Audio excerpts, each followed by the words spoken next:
Hi everyone, welcome back to the woods. I've had a rather unsuccessful day today, looking around for the deer again, but no joy. I felt I was really close a number of times, but there you go. You know, it's a case of hours, not minutes, trying to catch up with the animals and get any kind of observational footage of them. So while I'm stopping off for a brew with the Tatonka on the go, I thought it was time I did my video support to MrSkooty1968, who wanted to see your fire kit. Congratulations on the 250, fantastic achievement. Really enjoying your channel, keep up the good work. I don't have a fire kit as such. It's more a combination of items that I keep in different places. I suppose if anything, more of my fire making stuff goes into this possibles pouch than anything else. Tinder, that kind of thing. I don't carry an awful lot of that around with me. Birch bark is my preferred tinder, really, and there's plenty of that in these woods that I come to. But I'll show you what I've got anyway. In the brew kit, I keep one of these little lighters, you know, just inside the cup anyway.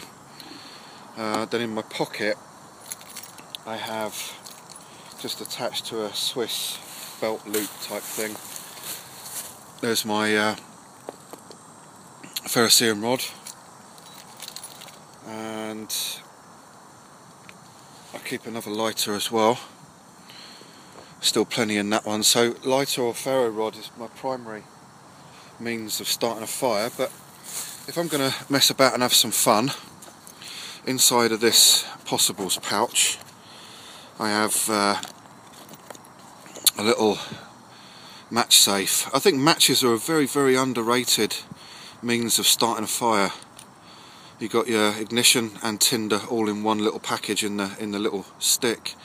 I keep them that way up so that if I need, you know, I've got frostbite in my fingers, I can get them out of my mouth, strike anywhere matches, or at least grasp them with my, let's see if I can focus a bit better, at least I can grasp them with my mouth as they come out of the little match safe, O-ring sealed. If any water should get in there, the hope is that any water should get soaked up by the actual matchstick itself rather than the head and render that useless, but you know, it's not a fail-safe mechanism by any stretch. It's just a hope that I can save something if they did get wet. A little bit of cotton wool in there. Then what else have we got? In this little old army cigarette tube, some Ranger band across the top. It is waterproof, but Ranger band, you know, obviously wet weather firelight in.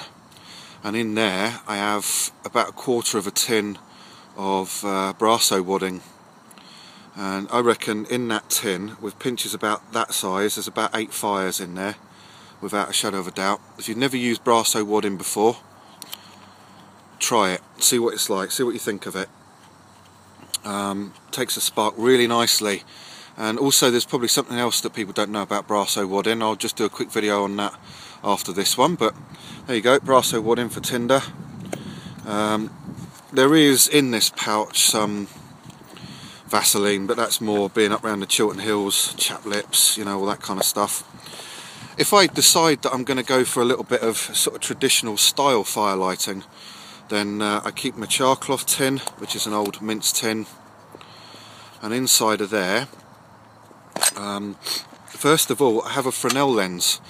Now, I recently saw a video where somebody didn't sort of pay too much heed to the old Fresnel lens, but actually if you use it right, it's a pretty cracking little method of fire lighting on sunny days. But inside there I've also got another one of these little clippers, just for safety purposes, and an Andy Kirkham fire steel, and I keep that in there. Andy Kirkham at the Bushcraft store, lovely bloke, very helpful. If you buy one of these fire steels online, and from any well-known personalities retail outlet, then you're more than likely to be buying an Andy Kirkham fire steel. A bit of flint in there. I've got a bit of Daldinia concentrica, King Alfred's cake,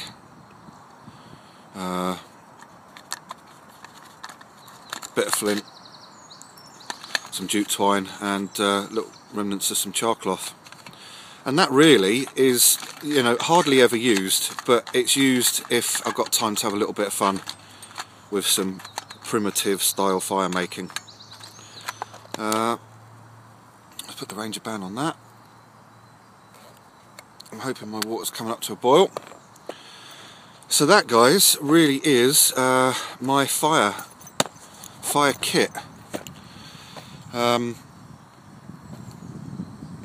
Some people might think it's not that extensive, but I've got basically 3 lighters on my person, a match safe, some reliable tinder, cracking ferro rod that I know works, and a primitive fire lighting method with some tinder in there as well.